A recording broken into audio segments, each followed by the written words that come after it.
At Nasscom, we have been nurturing new companies and startups, and we have a goal to nurture 10,000 startups, and currently we have around 4,500 startups. And when I look at Geo, it's perhaps the largest startup this country has.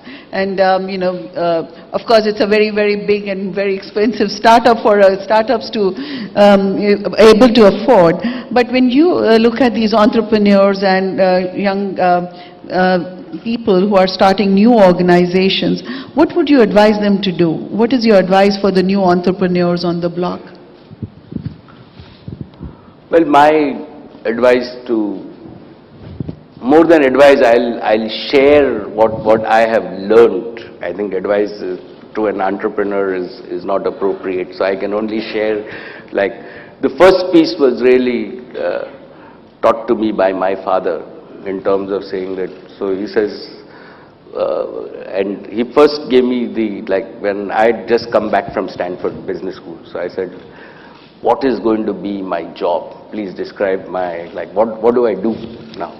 Roles and responsibilities. In terms of roles and responsibility, absolutely. So he says, Acha, like, am I giving you, if you're a job, like, then you're a manager, right?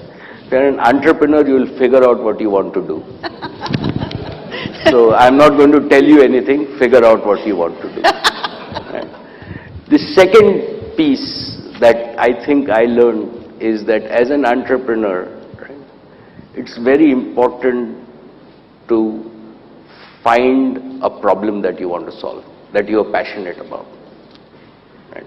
There is no, and this is the same thing that, in fact, Professor Sharma at UDCT, I was blessed to have him. He'd always say that I am not going to give you a list of problems and then you can go and work on anything. You find a problem, and then I will grade you on the quality of the problem that you find, and then I'll grade you on the quality of solution that you actually do.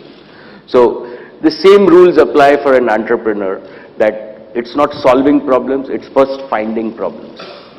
Once you find the problem, right, then you solve it.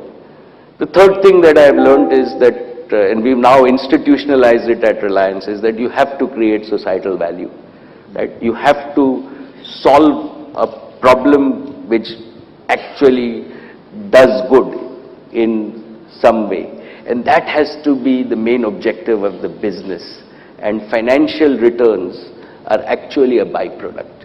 If you focus only on financial returns, right, chances are that you would not really become great and solve your own passion.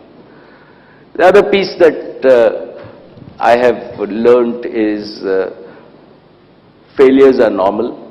Right? With all the success that one sees, people, even in my own case, don't see how many times I have failed before I succeed.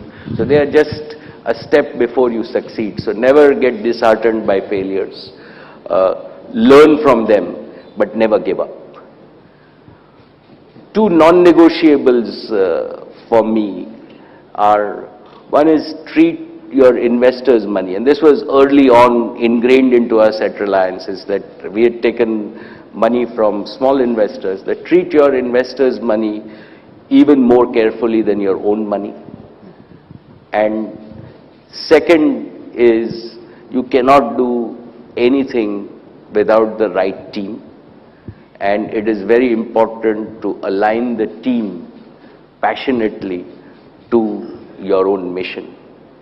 And finally, an entrepreneur is always positive. He's an optimist, and he proves, there